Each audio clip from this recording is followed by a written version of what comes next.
offers. Their classic grooming behavior. Look at this dude. Like, look at this dude.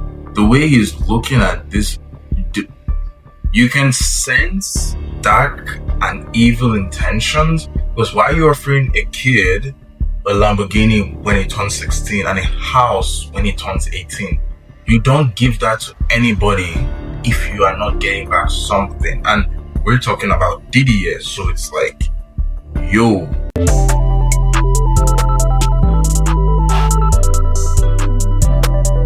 So today we'll be reacting to the moment Justin Bieber finds out he's lost everything. It is by Moon, and let's just get into it, That's the way he lost. Justin Bieber is falling apart, and the industry that built him is once again profiting off of his downfall. He's been posting manic videos on his Instagram, using face-distorting filters and just rambling incoherently about religion, identity, and sacrifice. Most of his fortune, reportedly over $500 million earned in his career, is being ripped away from him. And $500 million. That's a lot of money, and wow, that's a lot of money, especially if he's losing everything. That's a lot of money. Nothing seems to make sense. But once you look behind the surface, you realize that Justin's decline isn't an accident. It's been manufactured behind the scenes since he was just 13 years old. And in July 2025, as Bieber released his first album in 4 years, a surprise project called Swag, I didn't even know he released an album this year. I haven't listened to Swag. You guys let me know if you have listened to Swag. Let me know if you like the album, and probably I'll check it out. But I haven't listened to it yet. Same machine that created him is now feeding off of his destruction. Because in this industry, your suffering keeps the lights on. But in this music, entertainment, Hollywood, your suffering keeps the lights on. That's scary. Not gonna lie, that's extremely scary. And I feel like Justin Bieber is probably like one of the child celebrities growing up as an adult that like went through probably one of the worst you could imagine. I mean, we'll probably see and hear about it in the video. To understand what's really happening to Justin right now, we need to go back to the beginning to truly understand how a 13-year-old boy busking on the streets of Ontario became one of the most exploited figures in modern entertainment, who serves as a warning to anyone in the music industry, and how the same people who promised to protect him ultimately became his predators. It's 2008, and a charming-looking 13-year-old with a bowl cut is singing Neo's So Sick on the steps of the Avon Theatre in Stratford, Ontario. His mother films him on a cheap camera and uploads it to YouTube so his grandmother can watch. And within weeks, that innocent video attracts the attention of Scooter Braun, a 27-year-old music executive hunting for the next big thing. Braun flies Justin and a single mother to Atlanta, and the pitch is very seductive: fame, fortune, and the chance to live his dreams. There, Justin meets Usher, one of the biggest guys in the industry in that time. So this is how we met Usher. Okay. This is how it started. This is how it all starts. Oh, you gotta get fame, money, fortune, And then there's like an agenda and like darkness around this whole offer of we're gonna make you famous and successful, but you gotta do some things for us. Which I can really see that the video is gonna go to that direction, but I'm supposed to react. So it doesn't take long for record contracts to be signed. Photo ops are arranged and the narrative is perfect. The small-town Canadian boy that makes it big in America. The early years seemed to just be magical for Bieber and his family at the time. Baby became one of the most watched videos. I'm not too sure. I think he was like 13, 14. He was like super young when Baby was like out. And it's like, now I'm thinking about like the kind of mental state he had as a young 13 years old kid. He probably thought, he lived a normal childhood, then this fame came, then he didn't live a normal teenage whatever. But like, I could imagine how fucked up his mind would have been seeing the amount of people, the amount of money, the amount of fame he has at this like young age, right? videos in YouTube history. His concerts sold out in minutes and merchandise flew off the shelves. But behind the scenes, this 14-year-old is already starting to lose control of their life. His first kiss became a media event. His voice cracking is turned into content discussed by talk show hosts. His awkward teenage years are broadcast globally for profit. Like at this point of the moment, when you think about it like that, people behind the scenes deciding what he gets to do and gets to show on to media. But like at this point, he's not living a normal life anymore. He's like, it's all gone at this point. Like it's 14 years old. No, that's young. Like something straight out of the Truman Show, where everything in his life is designed around people watching him from afar. Ellen DeGeneres, America's supposed sweetheart at the time, repeatedly we know now. ambushed the teenage Justin with embarrassing content during interviews. Nah. This is what I mean. Like, I know it's all out of comedy, but when you think about he's a young kid, people already see him enough, and then you give more reasons why. This is very freaky. Like, especially like if he was, I don't know how young he was during this episode, but I don't think he was 18, right? She's suddenly displaying photos designed to humiliate him, then laugh when he looked uncomfortable. Then he calls her out on this, and you know, like watching his reaction, he probably has like people that teach him that you can't get angry when the camera is on you. You can't react. Just smile and don't show no emotion that shows you're affected, right? They don't want to see you looking bad or sad or mad. They just want you to be happy. You know, that's what they want. He brushes it off as just harmless fun. This was psychological manipulation disguised as entertainment. Even more disturbing was actress Jenny manipulation disguised as entertainment. Look at her, right? Why is she looking at the camera that way? It's kind of creepy to me. It's kind of creepy, I'm not gonna lie. Even more disturbing was actress Jenny McCarthy's behavior at award shows, as she multiple times attempts to kiss the teenage Justin inappropriately, including once trying to kiss his neck while he was accepting an award.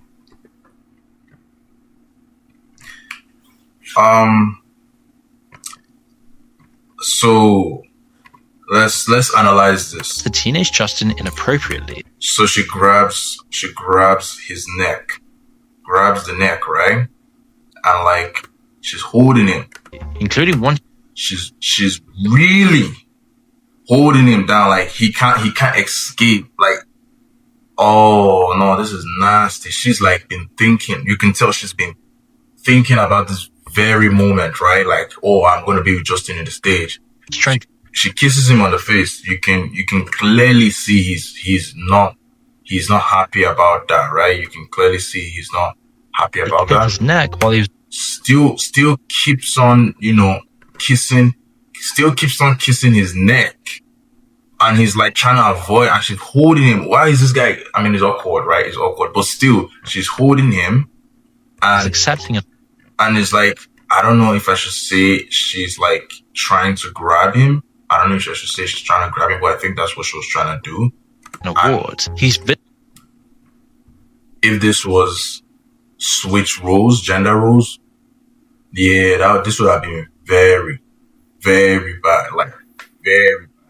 But this happens to him in the eyes of millions of people, and like no one is going to say, "Oh, that was kind of wrong. That was kind of fucked up. That was kind of that's abuse." But I mean, the double standard of the world exists, and we all know about that. Visibly disgusted but forced to maintain composure. Even people like James Corden can't stop touching. Like, why? I will bite your hand. Why are you touching my face? I would bite your hand because it's like, yo. And then it's like, you have to remember, he's always thinking, I can't express my actual self because that would make me lose contracts. That would make me lose everything. And then I feel like when it comes to the kids, they kind of like program it into them that they have to be exactly this way because they're like celebrities, and it's like the kids are always acting like he's always smiling too. That's the one that's pretty weird. Yeah. But perhaps the most sinister figure in Justin's early years was Diddy. Oh yeah, this is gonna talk real quick. Okay. Footage of their interactions, viewed through the lens of what we now know about Diddy, is genuinely disturbing. In one now famous, infamous video, Diddy promises 15-year-old Justin a Lamborghini when he turns 16 and offers him a house when he's 18. These weren't just casual offers, they're classic grooming behavior. Look at this dude. Like, look at this dude. The way he's looking at this, you can sense dark and evil intentions. Because why are you offering a kid a Lamborghini when he turns 16 and a house when he turns 18? You don't give that to anybody if you are not getting back something. And we're talking about Diddy here, so it's like, yo, scary, extremely scary. Using expensive gifts to create obligations to him, a pattern he's repeated with numerous celebrities, though perhaps none as young and as vulnerable as Justin that we know of. Even more troubling is the footage where Diddy openly says that Justin should know better than to talk about what happens at his place. Justin looks like super scared. Like, if you look into his eyes, you can kind of see you can see the fear that like something is about to happen. And he knows better than to be talking about the things that he does with Big Brother Puff on national television.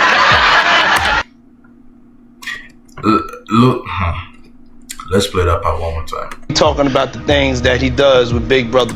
If you watch his reaction, right? If you watch his reaction right here, like Puff on national television. Diddy had custody. No, that's not good. That's not good. Of a 15-year-old Justin for 48 hours. Just let that sink in. An adult man with a documented history of given 48 hours with a man like that has so much like sexual assault, baby oils. Like, you let this man have access. 48 hours is crazy, yo. Unsupervised access to a child star for 2 full days. There's also strange footage that appears to show Diddy checking Justin for a wire, as if the teenager might be recording their conversations. Given what we now know about Diddy's alleged crimes today, and all the freak-off parties and abuse of young artists, those 48 hours might take on a much darker significance. You can actually see the nervousness in Bieber's face then, and that's only— And I just said it. I just pointed out too that you can tell he's like nervous, you can tell he's scared, but man, we still this day, I don't think we know what happened to Justin, right? Give me a sec. To this day, I don't think we know what happened with Justin and Diddy, but like, it's gonna eventually come out. We're gonna find out what really happened, but I'm guessing it's from messed up things. Grown into a much deeper, more stirring expression that makes you wonder what he's been subjected to behind closed doors. All of this is happening while he never gets to live a normal childhood life. Everyone around him is always screaming. People hate him Oh my god, look at that change. This was him before. To live a normal childhood life. And this is him now. Yo. The substance, the drugs, the trauma, like all this come all together, and like, this is how it's affecting such a should I say influential figure. Like, Justin Bieber was such a amazing person when he started a career, but seeing him kind of like falling apart is scary. around him is always screaming. People hate him everywhere. Paparazzi's always following him. His entire life from his earliest memories has always been watched and recorded, all for other people's entertainment. Anytime he's annoyed, that's good content. Anytime he feels awkward or insecure as a young teenager, is exposed to the entire world. But actually the most shocking thing with Justin and other child stars who've fallen into similar fates is what's happening in plain sight, and the roles of those close to them who seem to fail them. Throughout this period, manager Scooter Braun positioned himself as Justin's guardian. The narrative was perfect for the media. A wise older brother guides a talented kid through the danger of fame. They were... So, he was his guardian. I'm guessing his parents were not. I'm guessing his parents doesn't really have much say of what he can do and can't do. But this letting a unknown man who, like, music business, whatever, but still unknown to you as a family member or as a close friend, to be the guardian of your kid is extremely, like, I think guardians basically can, like, do things your parents can do for you, because it's like, if let's say you don't have any parents but you have a guardian, that guardian is like technically like your parent. So giving this man this kind of access and connection with Justin Bieber is pretty crazy to me. Inseparable. Braun made himself essential to every aspect of Justin's career and personal life, but this wasn't really protection. It isolated Bieber and made him dependent on Scooter, and by extension the parasitic entertainment industry. He controlled Justin's schedule, his finances, his relationships, and his career decisions, his entire life. His relationships. Probably this guy was like telling him, hey, you can't go be with this girl, or you can't go be with that girl, and Justin probably like those girls, right? Maybe he was him that told him about the whole Selena Gomez and like I don't know, man. I don't know. I don't want to think about it, but imagine if Justin like never actually wanted to be with these ladies and this man was like, you have to date them. That's crazy.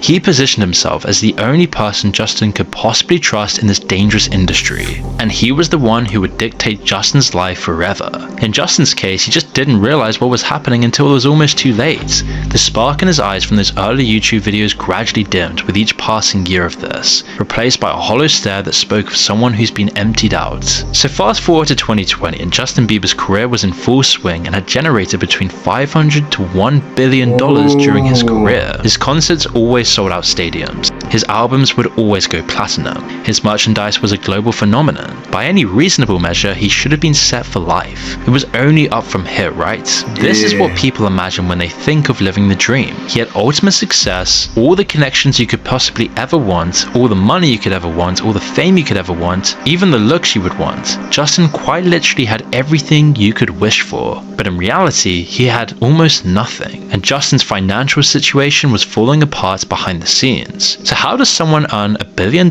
and end up financially desperate? It may seem impossible, but it's a well-trodden path for young people in the entertainment industry, a slippery slope that you struggle to get off of. It's a classic music industry debt trap that catches many young successful artists, those with the biggest, purest dreams.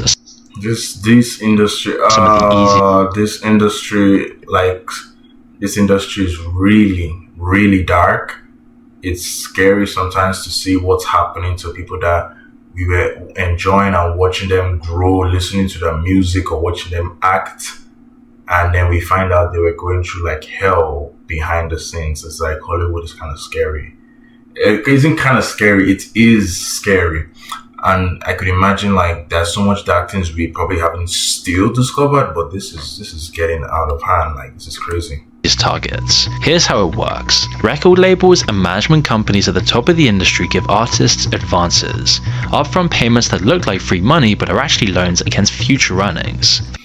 They look like free money but are loans. That means the company knows deep down that the artist getting the money doesn't think they have to pay them back, but you have to pay them back. So it's like you're not even making money at the end of the day. You're just paying them, and they're just making back that money, and it's kind of messed up if you think about it.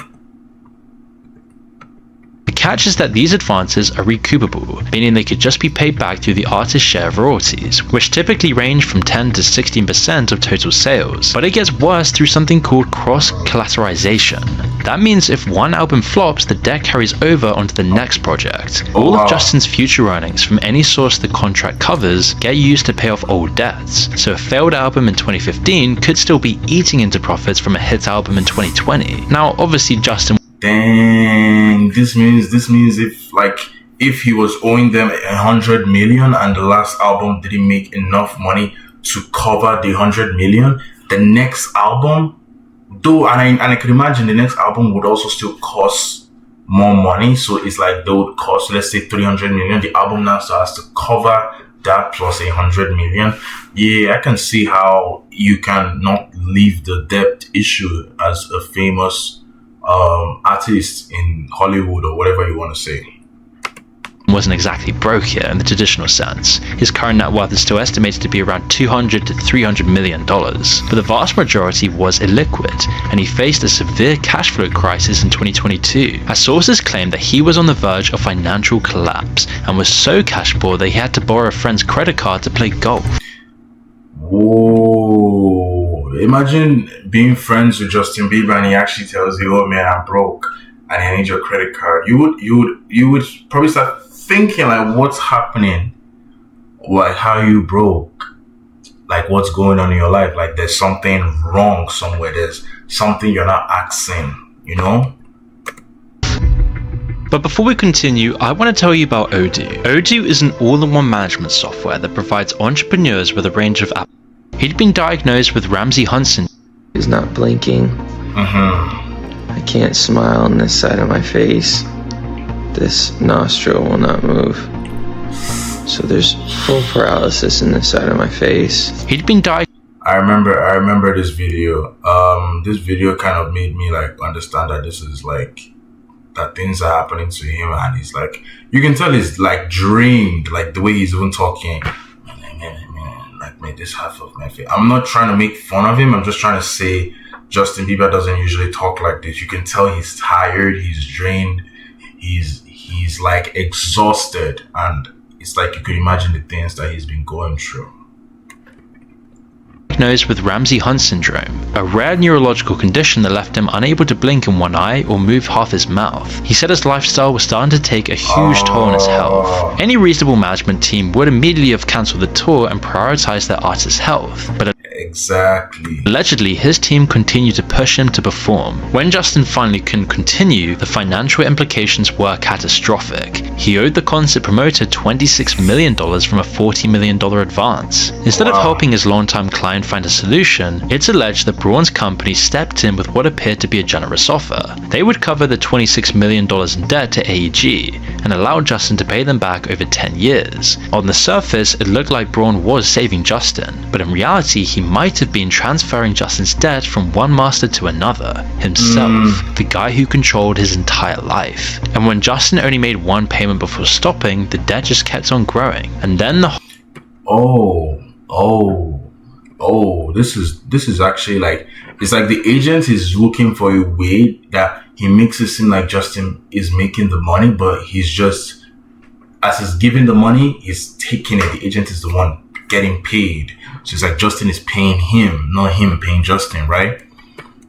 hole starts to get deeper and deeper, and by 2023, Justin's business manager Lo Taylor conducted a financial review and made a shocking discovery. Braun had allegedly been overpaid $26 million in commissions over the years. Allegations turned to theft, and it also turned out that Taylor herself might not also be trustworthy. Firstly, although referred to as an accountant, she's actually apparently not qualified as one. She was playing the role of business manager, which is a financial role, even though Lou Taylor had no financial background. She was not even an accountant. She kicks off her career managing Britney Spears' sister, then acting as a spokesperson for the... She wasn't even an accountant, and now we're hearing she was a business manager for Britney Spears, and we all know what happened to Britney Spears. So it's like, after she worked as a manager for Spears' younger sister, okay. And the Zoe 101 star became pregnant at the age, oh wow. Hold on. Spears family. Lo then ended up also managing Britney Spears and has taken all the credit for establishing Britney's conservatorship. And okay, so Britney Spears' sister, Britney Spears herself, and now Justin Bieber. So it's like, obviously she's not doing the best job technically. And in classic Hollywood style, she was also later accused of having an affair with Britney's father, Jamie. She ain't a good person. How would you be the manager of somebody like that and then you're having an affair with the dad? Oh my god. I can see why now Britney Spears went through a lot of things. Typical story of control and greed in Hollywood. Braun's company then eventually responded to Taylor by conducting their own internal audit, which concluded that Justin actually owed Braun an additional $1 million in unpaid commissions. So she basically just made it worse for Justin, okay? Justin's team called this audit corrupt. The conflict escalated until they got one of the world's most respected accounting firms to conduct an independent investigation. After 6 months of forensic analysis, PwC delivered their verdict in April 2025. Justin owed Scooter Braun $8.8 million in unpaid commissions. Let that sink in. After earning close to $1 billion after years of sold-out tours and platinum albums, Justin Bieber was revealed to apparently be millions in debt to his own manager.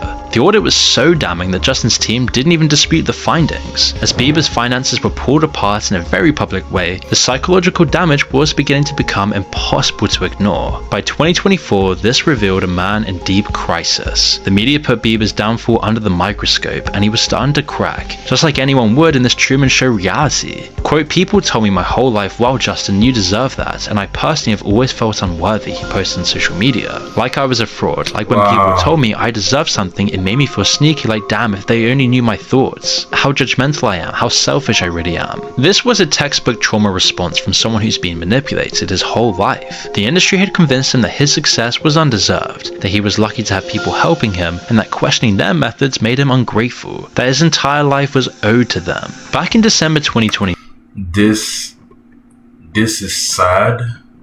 This is disgusting that he has worked his whole life from 13 to now and is in more debt or more problems than where he started. Like, the fame didn't give him the life he wanted.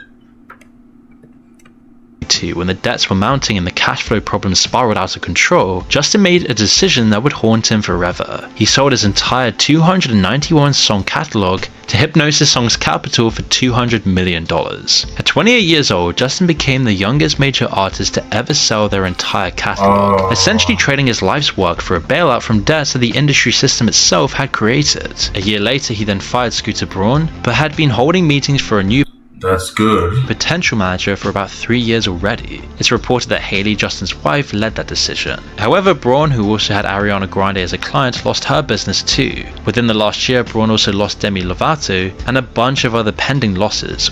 So this dude is connected to like the really, really big celebrities, Justin Bieber, Ariana Grande, Demi Lovato. That's actually crazy. That's actually really crazy. All deciding they either want to go in different directions or they just outgrew him as a manager. Taylor Swift accused him So he must be a terrible manager. of profiting from her distress when he acquired her music catalog, Oh, Taylor Swift too? stating this is my worst case scenario, and describing it as someone who tried to dismantle her music legacy, now owning her entire life's work. It lends to where there is smoke, there's fire. Whatever the reason, Scooter has since retired. Throughout this financial crisis, Scooter is like, you can tell he's a messy guy. Justin's relationship with Hailey became another target for industry exploitation. Their 2018 marriage was supposed to provide stability, but instead it became another source of content and speculation. Every public appearance was analyzed for signs of trouble. Every social media interaction was dissected. When they looked happy, it was used to sell the narrative of a perfect couple. When they looked strained, it fueled divorce rumors that generated clicks and engagement. Then they welcomed their son Jack Blues in August 2024, but their parenthood became another magnet for controversy. On Justin's first Father's Day, he posted that his fatherhood is not to be with Hailey later posting Father Day sucks ass. This was later removed, but the damage was done. The breaking point then came in June 2025 outside a Malibu restaurant. Justin, now a father trying to protect his family's privacy, confronted paparazzi who was stalking them. Not me today, bro. Happy Father's Day. No, stop Happy that. Father's Day. Stop. I'm a real dad Happy with Father's a real Day. family. And you're really in front of my face. No. Happy Father's No, Day. no. We're going to set boundaries here today with all of you today. Yeah. You're not getting it. It's not clocking to you. And you know what is so fucked up? This exact same people make it a meme. I mean, that's the world we live in. But it's like really messed up that a man who's trying to defend his family, like passionately defending his family, is being treated like it's not important. Like, actually give him rest, like give him the space. And I know the paparazzi needs to make money to eat, but come on, give the man his privacy when he asks for it, at least. It's not clocking to you that I'm standing on business, is it? His desperation was genuine, and his plea for basic human dignity was felt by millions, but within hours, it just became another viral meme. A father's desperate attempt to protect his family turned into another punchline, one of many throughout his entire career since childhood. Hollywood is so relentless, and unfortunately no one gets a pass. It doesn't matter if they're new parents or not, or if they're stars. If anything, a shot of their new family addition is more of an incentive to invade their privacy to get well paid. And you cannot reason with Hollywood's paparazzi hellhounds. So by early 2025, the damage was accumulating as Justin started to look more and more messed up in public appearances. His Instagram posts became increasingly erratic and concerning. In one series of deleted videos, he used face-distorting filters and spoke in a high-pitched voice, claiming he'd spent part of his childhood in Alaska and making rambling religious references. Alaska living. I mean, I caught a couple. I was over there, I was fishing on the dock. I was, I must have been 17, 18. You can tell psychologically he's gone. Wow, this is sad. 19, and when I tell you I reeled him in, Bobby, I reeled him in. I don't mean to get in between. His body language showed distress, with constant fidgeting, avoiding eye contact, and disconnection from reality that revealed either some serious mental health struggles or just substance issues. In more lucid moments, his posts were just heartbreaking, stating he was broken and implying it was all his fault. Meanwhile, his physical appearance certainly indicates drug use or just bad health, despite his team denying these allegations and saying that Justin is actually doing really well. He once even admitted to alcoholism and said he'd started his day with pills, and was lately seen at Coachella wire thin, clearly inebriated beyond alcohol. This was a very, I remember seeing this video, this was a big messed up downfall. I remember me being like, you could tell he's like really like gone at this point, like alone. When you compare it to the young innocent Justin Bieber being filmed by his mother, it's a very stark contrast. Now it's obviously hard to have empathy for this guy, especially when he seems so insufferable in the years gone past. But it's scary to see what happens when an industry gets his hand on a child and doesn't let go for 18 years. Even his mother's later admitted her fears about the industry. In her 2012 memoir, she revealed how she felt personally responsible for every contract and deal that shaped her son's future, and she was just terrified of making decisions that might steer Justin towards the wrong people or damaging relationships. She admitted to following her instincts and acknowledged that her worst fears may have actually turned true, as Justin was indeed steered towards unhealthy relationships with figures like Diddy, and those very the mom wasn't, I feel like the mom wasn't like, more, should I be more strict and more like observant? But again, Hollywood is also like prepared to deal with moms like this. But I feel like I understand she might be feeling unhappy about like the trauma, because it's like she let him enter that opportunity. She was the one that posted the very first video, so that was how they got Justin in the radar. So I could imagine how she actually feels seeing the way he's doing now as a person.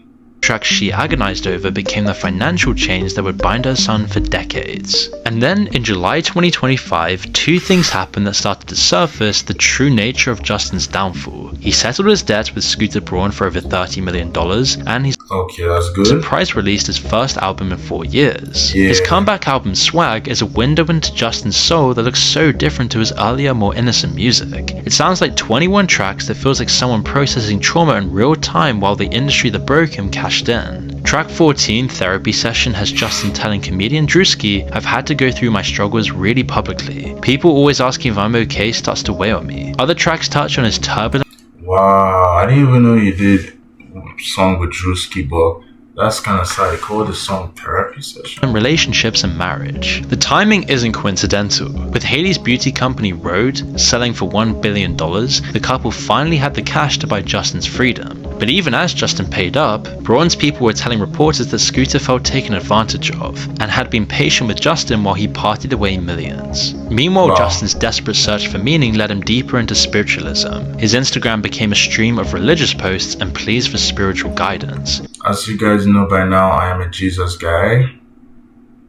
Okay. But rather than a place of solace and peace, even his faith became another exploitation vector, as Justin threw himself into Hillsong Church, the celebrity megachurch known for its come-as-you-are aesthetic and A-list congregation. In 2014, during one of his darkest periods, he moved in with Pastor Carl Lentz for 6 weeks. That's a pastor? This guy's a pastor? Yo, okay. Let's see how it goes. Becoming completely dependent on the charismatic leader who baptized him at 2 a.m. in an NBA player's bathtub. The relationship was described as mutually beneficial. Lentz helped rehabilitate Justin's public image, while Justin brought massive star power to the church. Former congregants described Hillsong's cultish atmosphere and celebrity obsession, where the leaders used their friendship with Justin to attract other celebrities. Something exactly like Scientology. This wasn't really spiritual guidance, it was just the same manipulation playbook dressed in religious clothing. Exactly, like it's the same thing he fell for as a kid, just used in a religious way now. Eventually, Lentz was even fired in 2020 for multiple affairs and abuse allegations. Another person intimately connected to Justin who was struck off for being a disgusting, manipulative individual. Bieber later joined Church Home, which is a Hillsong spin-off fronted by a pastor named Judah Smith, who's been accused of other cult-like practices. Childhood, adolescence, parenthood, finances, relationships, and spirituality. All the core tenets of a full life as a human He's doing badly in all of them. Seem to have been completely warped for Justin. Even with all the money and fame and looks that he's had, it seems like deep down he's left with nothing. And then there's the resurfaced Diddy connection that everyone's been dancing around. As Diddy continues to face charges, the footage of him with teenage Justin just looks so different today. And whether Justin was directly victimized or not, Look at him. Look at this kid. This kid is looking at the camera being like, help me. Like, I'm like surprised, like we're just getting, after seeing this video way long ago, we're just getting like this idea of this man was actually doing things, inappropriate things, and probably wicked things to this poor kid. And I'm kind of surprised the industry let this happen. It's really sad. He was exposed to what federal prosecutors now call a criminal enterprise. But here's the real horror story. What happened to Justin isn't even unique. It's a well-worn template, and Hollywood's been perfecting this for decades. Just look at the trail of destruction. Whether it be Michael Jackson, Britney Spears, who's locked in a conservatorship for 13 years while generating $16 million annually for her handlers, Macaulay Culkin earning $23 million as a child while his father controlled every aspect of his life and finances, Lindsay Lohan. They should stop letting kids be celebrities. I don't know why they let kids be celebrities. They don't have as adults don't have that mental fortitude that most people would need for such a extreme career. But I don't know. I don't think kids should be in this position no more. It's not good for them. It's not good for us.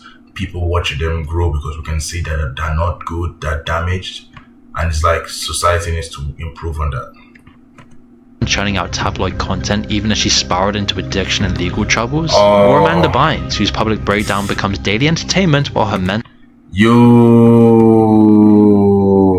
this was her before, right?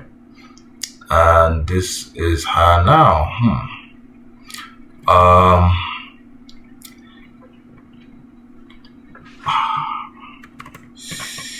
Yeah, drugs, stay away from drugs, but it's like, I know it's not just drugs, there are other things too that are affecting them, but it's like the changes are so bad. It's like, when you see it, it's like scary. mental health deteriorates. The Olsen twins, working since they were babies, developing eating disorders and retreating from public life entirely. Demi Lovato, who struggles with addiction and mental health, has just become part of a brand narrative. Each case follows the same pattern: early discovery, financial dependency, psychological manipulation, public breakdown, then either disposal or rehabilitation as content. And this model is going global. South Korea looked at Hollywood's child star machine and thought, we can do this better. Now 10-year-olds get signed as trainees, removed from their families and conditioned in company dormitories. Just because these companies know they can make money off of these kids, I don't think they even care about the mental health of these kids. It's like they don't care.